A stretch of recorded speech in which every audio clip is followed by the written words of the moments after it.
Okay. Now, next thing I want to talk about, and some of this is a little more advanced for people who are just beginning, but you'll find in a lot of folk songs that you're sort of vamping on a chord, and by vamping I just mean that you're playing the same chord for an extended period of time. So for example, let's say we're playing a C. So if you remember, the C is fourth string behind the second fret with the second finger, second string behind the first fret with the first finger, and the third finger on the behind the second fret on the first string. So let's say you're playing a song where you have to play the C for an extended period of time.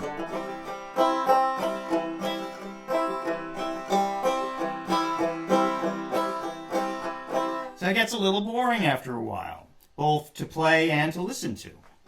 So what I usually do is, you will find for most chords you can do a hammer-on or a pull-off, where you can take any of these notes that you have fingered and you can just briefly take your finger off of them and then put it back on again. So for example,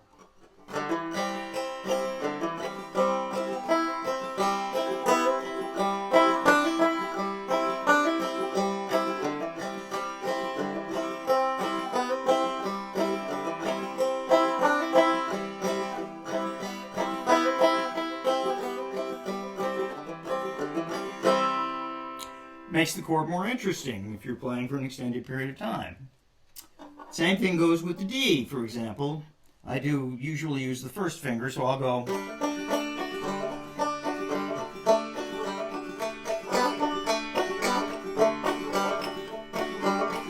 So you can even do two strings, for example. You can do both the first and second fingers and kind of go.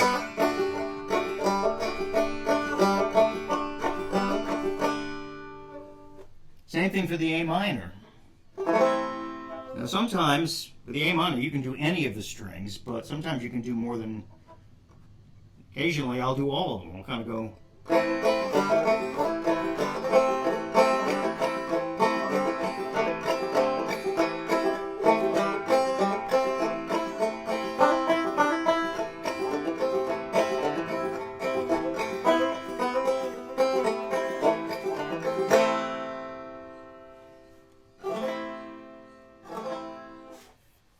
Same thing for the E minor. Remember, second finger on the behind the second fret on the fourth string, and then third finger behind the second fret on the first string. You can go. You can actually switch strings on this one too. So sometimes I'll switch and I'll hammer on the third string at the set behind the second fret. So.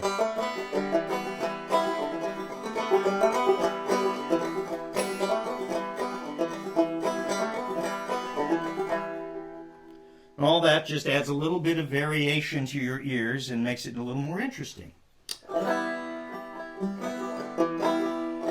Now, what about the G, you're asking, since you don't have any fingers on it at all? Well, you can do it with the G as well, just by adding a fretting to the G. So you can actually go back and forth between an E minor and a G by just kind of going. Or just with the G, you can go.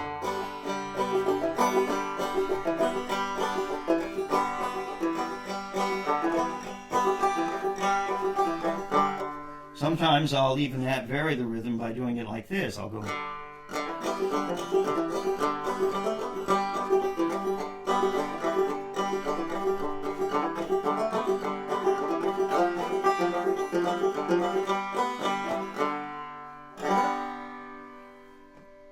It's really a question of just trying things while you're playing and hearing what they sound like. And if you like the way it sounds, then it's okay.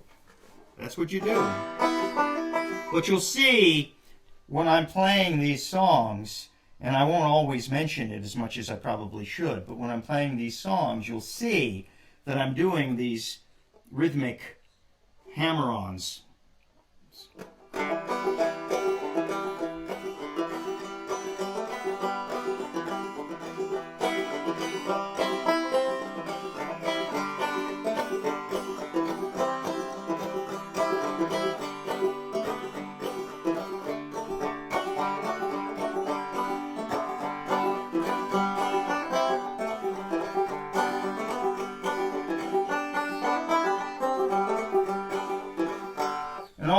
are just hammer-ons within variations of those chord frettings.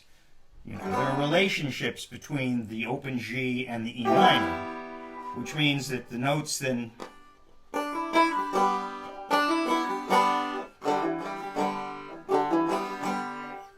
you can use those same notes and just throw them in.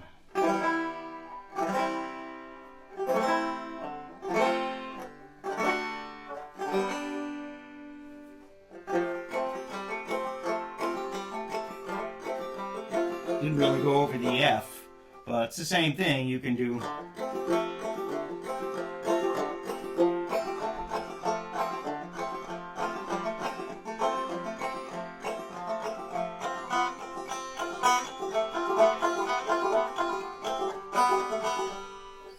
Anyway, so that's the basics of the chords and how I finger them.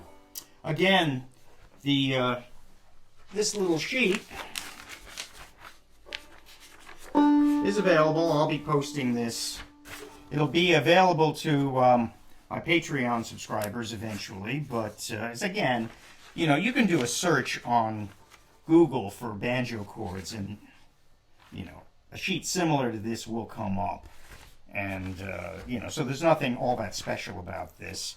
I indicate here for, you know, the F that fingering right there is optional. So anyway, I hope that is helpful to you folks, and believe me, I appreciate your coming to my YouTube channel,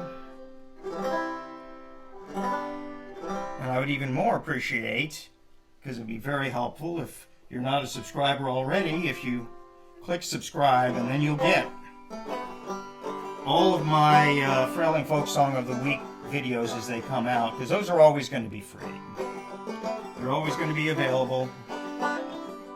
But once I get the Patreon page up, people who want to subscribe on Patreon will get special bonus things, an occasional bonus video like this one.